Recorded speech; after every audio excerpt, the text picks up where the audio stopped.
Skill development కేసులో తెలుగుదేశం అధినేత Nara Chandrababu arrest అనంతర పరిణామాల నేపథ్యంలో కలత చెంది మృతి చెందిన కుటుంబాలకు అండగా ఉండేందుకు నారా భువనేశ్వరి నిజం గెలవాలి పేరుతో యాత్ర చేపట్టారు.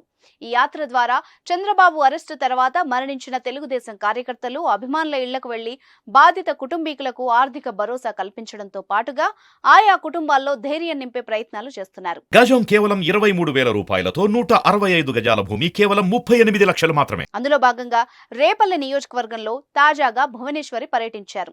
తెలుగుదేశం అధినేత చంద్రబాబు సతీమణి భువనేశ్వరి తలపెట్టిన నిజం గెలవాలి కార్యక్రమం రేపల్లె నియోజకవర్గంలో కొనసాగుతోంది. నియోజకవర్గంలో టీడీపీ నాయకులు నారా భువనేశ్వరికి ఘన స్వాగతం పలికారు. చంద్రబాబు అరెస్టు తర్వాత మరణించిన తెలుగుదేశం కార్యకర్తలు, అభిమానుల ఇళ్లకు వెళ్లి బాధిత కుటుంబీకులను నారా భువనేశ్వరి పరామర్శించి ఆర్థిక సాయం అందించారు. రేపల్లె నియోజకవర్గం చెరుకుపల్లి మండలం చెరుకుపల్లిలో కోట వెంకటేశ్వరరావు కుటుంబాన్ని పరామర్శించారు నారా భువనేశ్వరి. చంద్రబాబు అక్రమ అరెస్టును తట్టుకోలేక గుండెపోటుతో సెప్టెంబర్ నెలలో కోట వెంకటేశ్వరరావు చనిపోయారు. ఈ విషయం తెలుసుకున్న భువనేశ్వరి వెంకటేశ్వరరావు చిత్రపటానికి పూలమాల వేసి నివాళులర్పించారు. వెంకటేశ్వరరావు కుటుంబ సభ్యుల్ని ఓదార్చి వారి యోగక్షేమాలు అడిగి తెలుసుకున్నారు.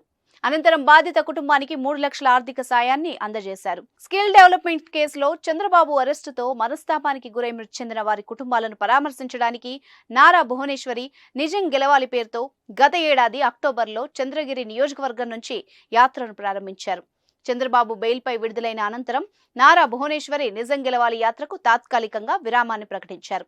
తాజాగా మళ్లీ నిజం గెలవాలి పేరుతో చంద్రబాబు అరెస్టుతో మృతి చెందిన వారి కుటుంబాల్ని ఓదారుస్తున్నారు. మృతుల కుటుంబాలకు పార్టీ తరపున ఆర్థిక సాయం అందజేస్తూ వారికి తాము ఉన్నామన్న భరోసాను కల్పిస్తున్నారు.